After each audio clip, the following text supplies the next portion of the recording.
SSS.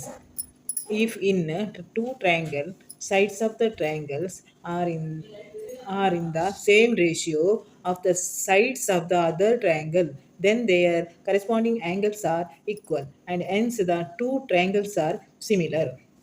This criterion is referred to SSS, side side side. SS ಅಂದ್ರೆ ಎಂಥದ್ದು? Side side side. Similarity criteria for two triangle ಕೊಡ್ತಾರೆ, ಅದು ನಾವು ABC and DEF ಅದು similar ಅಂತ ನಾವು ಪ್ರೂವ್ ಮಾಡಬೇಕು. ಮತ್ತು ಸೈಡ್ ಡೇಟಾ ಅಂತ ಕೊಟ್ಟದ್ದು in triangle ABC and DEF. ಈ ಟ್ರಯಾಂಗಲಲ್ಲಿ AB/DE equal AC ratio DF equal BC ratio EF ಅಂತ. ಅಂದರೆ ABDE ಇದು equal AC DF BC EF ಅಂತ.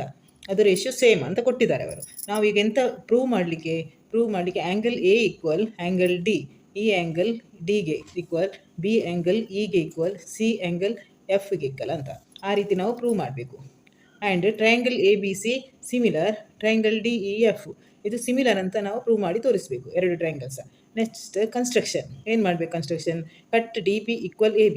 DP ಅನ್ನು ABಗೆ ಈಕ್ವಲ್ ಆಗುವ ಕಡೆ ನಾವು ಅದನ್ನು ಕಟ್ ಮಾಡಬೇಕು. ಆ್ಯಂಡ್ DQ ಅನ್ನು DF ಅಲ್ಲಿ ACಗೆ ಈಕ್ವಲ್ ಆಗುವಂತೆ ಇದು ಮಾಡಬೇಕು. ಆ್ಯಂಡ್ ಜಾಯಿನ್ PQ ಜಾಯಿನ್ ಮಾಡಬೇಕು PQ ಅನ್ನು. ನೆಕ್ಸ್ಟ್ ಪ್ರೂಫ್ ಅಂದರೆ AB/DE ಈಕ್ವಲ್ AC/DF. ಅದು ಇದರಲ್ಲಿ ಕೊಟ್ಟಿದ್ದಾರೆ ಡೇಟಾದಲ್ಲಿ, AB/DE ಈಕ್ವಲ್ AC/DF ಅಂತ. ಇದು ಗಿವನ್. ಈಗ ನಾವು AB/DE ಯಾಕೆ ತಗೊಂಡದ ಹೇಳಿದರೆ, ABಯ ಬದಲು ನಮಗೆ DP ಬರಿಬೇಕಾಗ್ತದೆ. ಯಾಕೆಂದರೆ ಬಿಕಾಸ್ DP ಈಕ್ವಲ್ AB.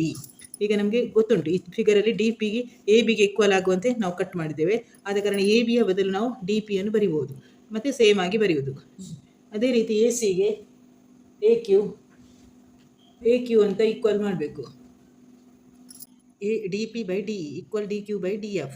ಅಂದರೆ ಬಿಕಾಸ್ DP ಈಕ್ವಲ್ AB ಅಂದರೆ ನಾವು ಕಟ್ ಮಾಡಿದ್ದೇವೆ ಫಿಗರಲ್ಲಿ. DP ABಗೆ ಈಕ್ವಲ್ ಆಗುವಷ್ಟು ಇಲ್ಲಿ ಕಟ್ ಮಾಡಿದ್ದೇವೆ. ಆದ ಕಾರಣ DQ ACಗೆ ಈಕ್ವಲ್ ಆದ ಕಾರಣ ACಯ ಬದಲು ನಮಗೆ ಇಲ್ಲಿ DQ ಬರೀಬೇಕು, ABಯ ಬದಲು ನಾವು DP ಬರೀಬೇಕು. ಮತ್ತು ಸೇಮ್, ಯಾಕೆಂದರೆ ನಮಗೆ PQ ಪ್ಯಾರಲಲ್ EF ಅಂತ ತೋರಿಸಬೇಕಾಗ್ತದೆ.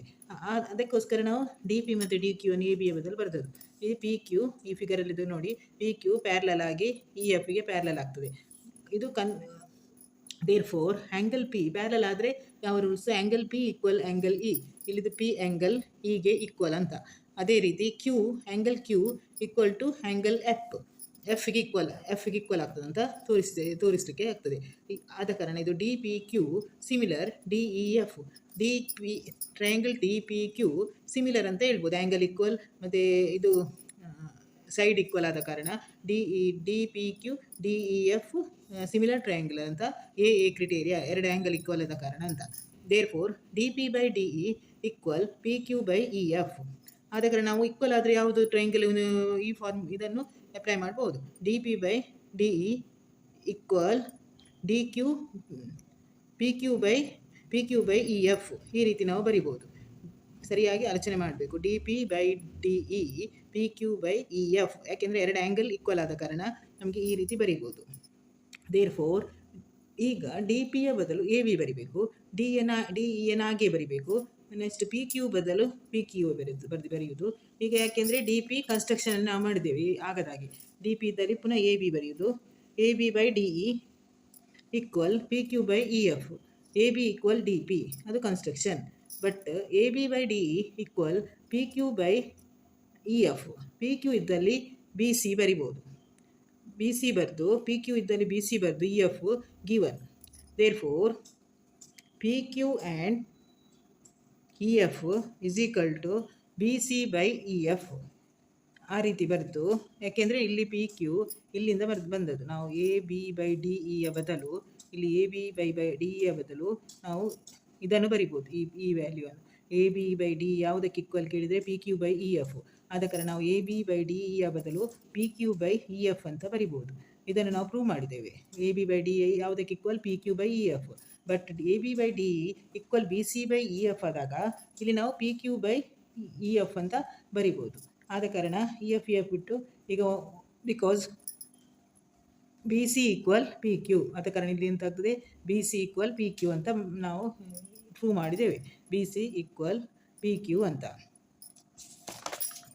Next in triangle A B C and D P Q, B C equal P Q ಇದು ಪ್ರೂವ್ಡ್ ಆಯಿತು, A B equal D P ಅದು ಕನ್ಸ್ಟ್ರಕ್ಷನಲ್ಲಿ ಆಗಿ ಗೊತ್ತಾಯಿತು, A C equal D Q ಅದು ಸಹ ಕನ್ಸ್ಟ್ರಕ್ಷನ್. ಇಷ್ಟೆಲ್ಲ ಇದ್ದರೆ ಏನಾಯಿತು, ಅದು ಎಸ್ ಎಸ್ ಎಸ್ ಮೂರು ಸೈಡ್ಸ್ ಈಕ್ವಲ್ ಅಂತ ಆಯಿತು. ಆಗ triangle A B C similar to triangle D P Q. ಆಗ ಆ್ಯಂಗಲ್ ಎ ಅಷ್ಟು ಸಿಮಿಲರ್ ಇದ್ದರೆ angle A equal angle D, angle B equal angle P, angle C equal angle Q. ಈಗ ನಾವು angle A and D same ಉಂಟು, angle P ಮತ್ತು E equal ಅಂತ ನಾವು ಫಸ್ಟಿಗೆ ನಾವು ಪ್ರೂವ್ ಮಾಡಿದ್ದೇವೆ. ಆದ ಕಾರಣ ಪಿ ಬದಲು ಆ್ಯಂಗಲ್ ಇ ನಮಗೆ ಬೇಕಾದದ್ದು ಆ್ಯಂಗಲ್ ಇ. ಆದ ಕಾರಣ angle B equal angle E, angle C equal angle F ಅಂತ ಬರೆದು ನೆಕ್ಸ್ಟ್ ಇದು triangle A B C similar to D E F ಅಂತ ಬರಿಬೇಕು. Sides of the two similar triangles are in the ratio 4:9. Area of these triangles are in the ratio. ಈಗ ನಮಗೆ area of the triangle ಬೇಕು, ratio. ಈಗ side ಕೊಟ್ಟಿದ್ದಾರೆ 4:9 ಅಂತ. ಆಗ area of the triangle A B C and triangle D E F, ಅದರ area of the ಟ್ರಯಾಂಗಲ್ದು formula area of A B C equal B C square, area of D E F is equal to E F square ಅಂತ ಬರಿಬೇಕು. ಈಗ ನಮಗೆ ratio ಗೊತ್ತುಂಟು, ಒಂದು side ಇದು B C and side of the two similar triangles R ಎಂದು ಕೊಟ್ಟಿದ್ದಾರೆ. ಆಗ ಒಂದು ಸೈಡ್ ಇದು ಕೊಟ್ಟಿದ್ದಾರೆ ratio B C and E F, ಇದು 4 ಆದರೆ ಇದು 9. ಈಗ ನಮಗೆ 4:9 ಅಂತ ಕೊಟ್ಟಿದ್ದಾರೆ. ಆಗ ಬಿ ಸಿ ಮತ್ತು ಇ ಎಫ್ ಅಂದರೆ 4/9 ಅಂತ ಬರಿಬೋದು ಈ ರೀತಿ. ಈಗ ಏರಿಯಾ ಆಫ್ ಕೇಳಿದ ಕಾರಣ ಬಿ ಸಿ ಸ್ಕ್ವೇರ್ ಮಾಡಬೇಕು. ಆಗ 4 ಸ್ಕ್ವೇರ್ / 9 ಸ್ಕ್ವೇರ್, ಆಗ 16/81. ಆಗ ರೇಷಿಯೋ ಬರೆಯುವಾಗ ಈ ರೀತಿ ಬರಿಬೇಕು, 16:81 ಅಂತ. ಇದು ಕರೆಕ್ಟ್ ಆನ್ಸರ್.